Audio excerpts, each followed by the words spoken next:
Dallas. Thank you for having me. Thank you. You are the senior pastor of a fairly large congregation in Dallas. Would you just tell us a little bit about the people who are part of your congregation? Yes, we have a congregation numerically in excess of 10 to 12,000 members. On Sundays, we will see anywhere from 2,000 to 4,000, and that's not to mention the online viewership, which is much more. So it's a growing congregation.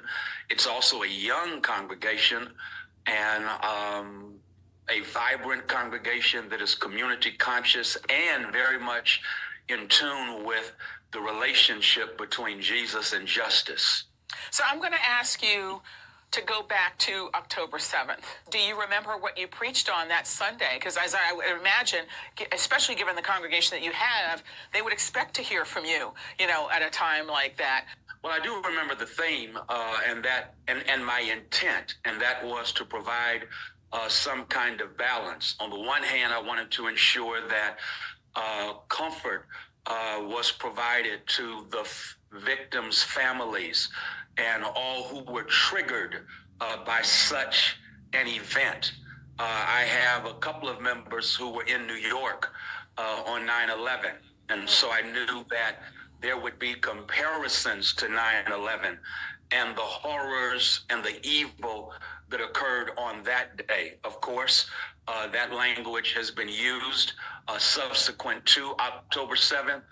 And so I felt it necessary to provide that kind of consolation. At the same time, I found it necessary to make sure that we not make the mistakes that were made in response to 9/11 in response to October 7th. And by that, I mean, I think history has recorded that in the aftermath of 9/11, there was such a determination to exact revenge that the response was disproportionate, and too many innocent lives were lost in response to 9/11. 9/11 was horrific.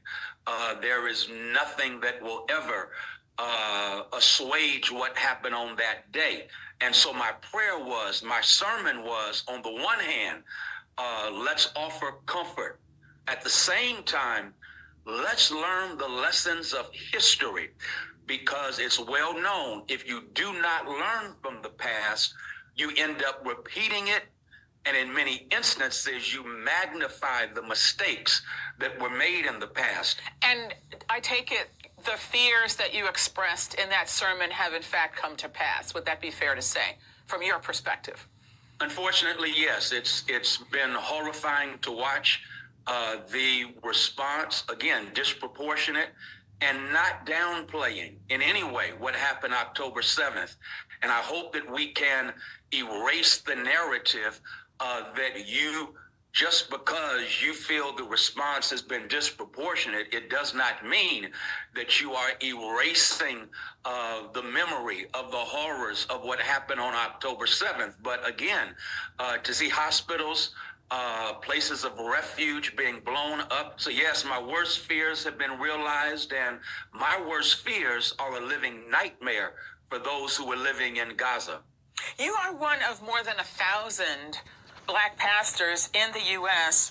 who are calling on the Biden administration to support a ceasefire in Israel's war on Hamas. How did this kind of organization, this decision to sort of make a statement as a group, come to pass? How did that happen? Well, many of us, of course, are a part of group text, and we began to express in our communication our disgust with what was going on.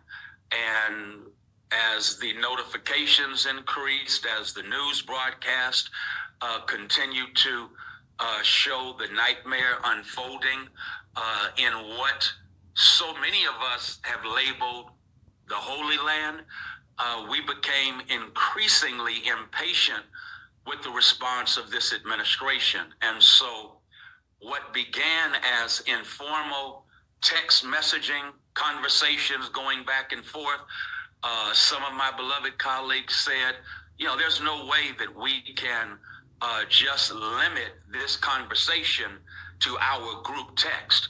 We have to stand. We have to say something. We have too many people who believe in us for us to be poor stewards of our leadership responsibility. And then on top of that, many of us have inroads in the administration. And so we asked for a meeting with the administration so that we could express our concerns in a way that was respectful, but at the same time reflecting a sense of urgency over what we consider to be a state of emergency. You mentioned that a number of pastors have met with the administration. Who they meet with? Right. It was representatives from the administration. It was not the president himself, but representatives, those who I would say are they have authority, but of course they are representatives. We felt we were heard, but at the same time we felt that in the aftermath of the meeting, business as usual continued. And so given that, we felt that the only thing we had to do now was to look for ways to exert as much pressure as we could from a moral perspective, because that basically is what we are doing. You mentioned the 1,000 pastors whose names were in the New York Times. Since that particular piece occurred, I cannot tell you how many other pastors said, I wish you had included me. I wish you had reached out to me. So the numbers are much more. Reverend Hayes, what do you think justice for Palestine means in this moment? After everything that has already transpired, what is transpiring now, what do you think that means? And the second question to that would be, do you think justice for Palestine can coexist with security for Israel? Without question.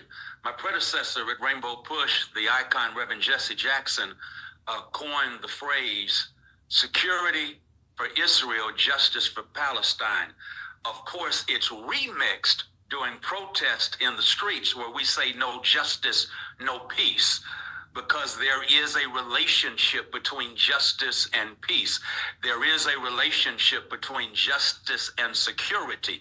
And so I think when Reverend Jackson says security for Israel, justice for Palestine, of course, justice has a restorative component to it. Justice has a component to it that says we have to rebuild, we have to restore what has been broken. And so right now, justice for Palestine not only includes a ceasefire and the safe passage of humanitarian aid, but also rebuilding on the terms of the indigenous people, the land that has been destroyed, restoring it to them, ensuring that they have their land on their terms. If they have their land on their terms that has been rebuilt, the hospitals, the homes, the schools, all of them have to rebuild.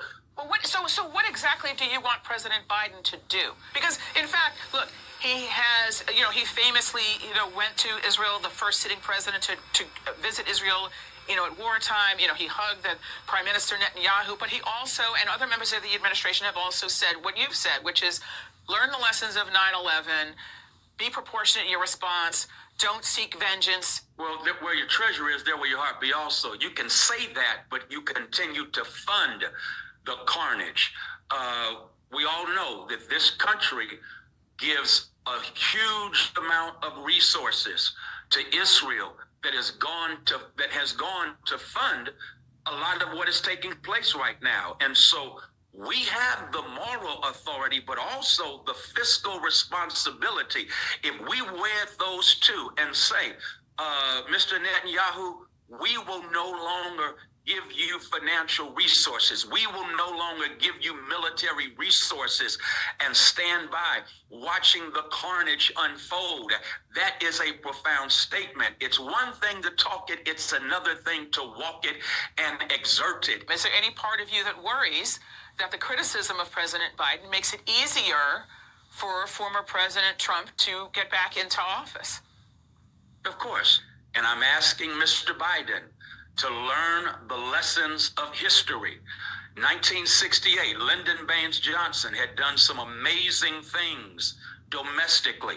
We have, because of Lyndon Baines Johnson, the 64 Civil Rights Bill, the 65 Voting Rights Bill, some wonderful things took place, but his foreign policy disrupted the country in such a way that it set the stage for another administration to come in.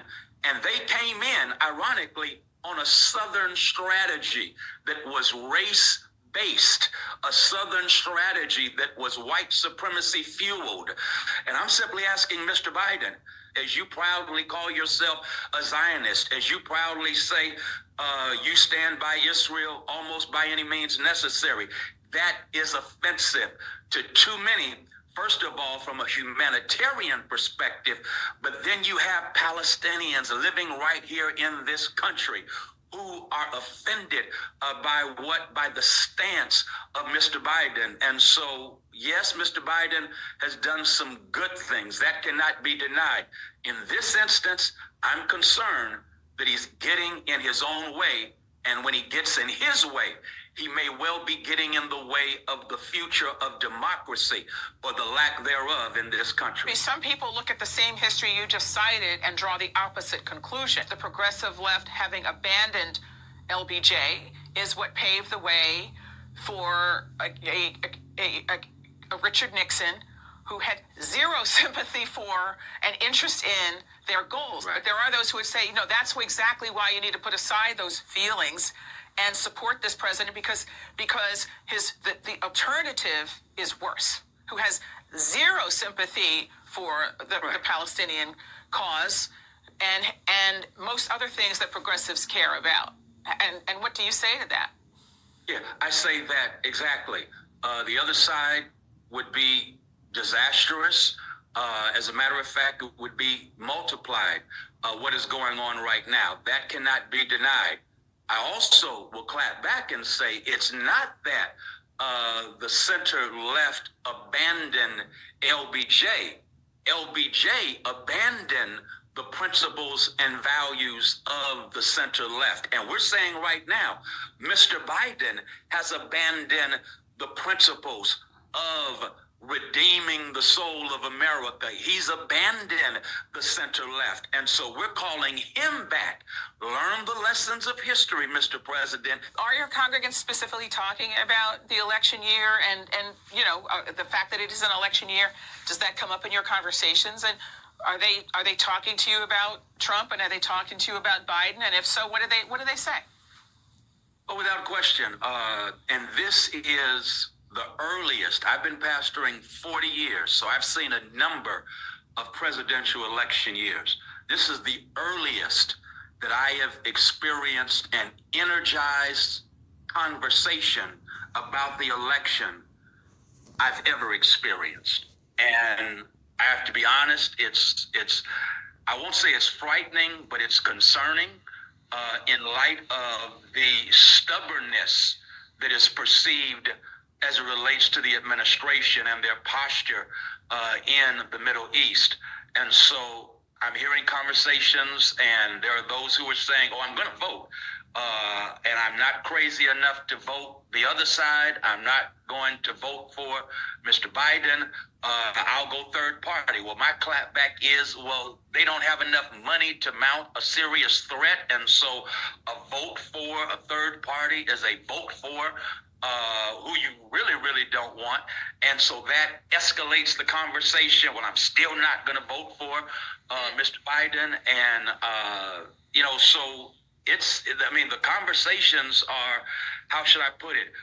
The temperature is a lot higher than it normally is because there are those who are really, really concerned. I also have members who will say, it's back to voting for the lesser of two evils.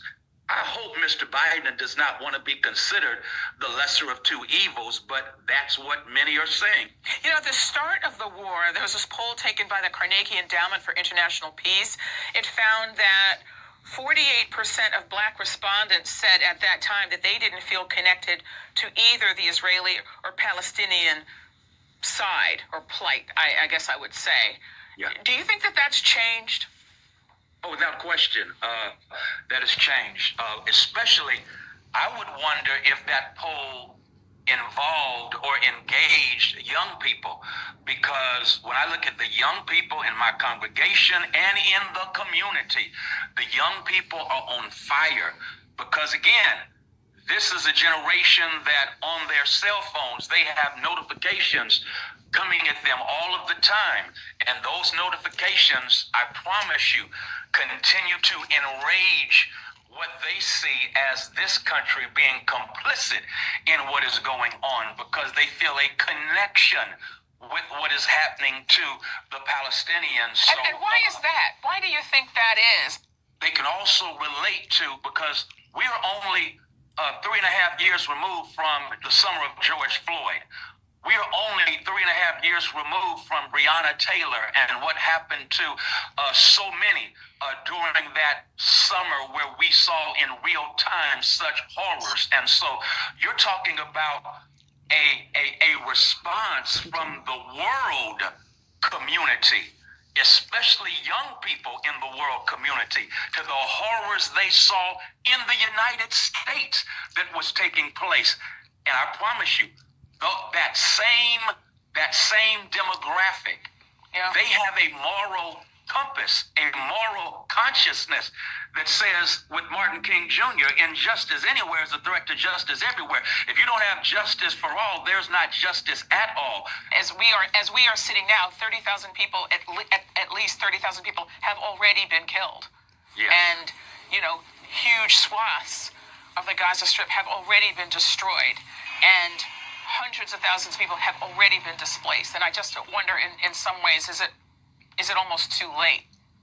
Well, I believe it's not too late. I think it becomes too late if this lingers. It becomes too late if we do not, in a responsible way, negotiate a healing process to a strip that has been devastated and broken. It's time for America to step up and provide moral, clear leadership. And if that takes place and healing begins, then the good news is things can turn around. But healing, and I must say this, must be on the terms of those who have been broken, those who have been hurt, and not on our terms, imputing what we think healing is as an empire that participated in so much of the brokenness. Reverend Frederick Hayes III, thank you so much for speaking with us.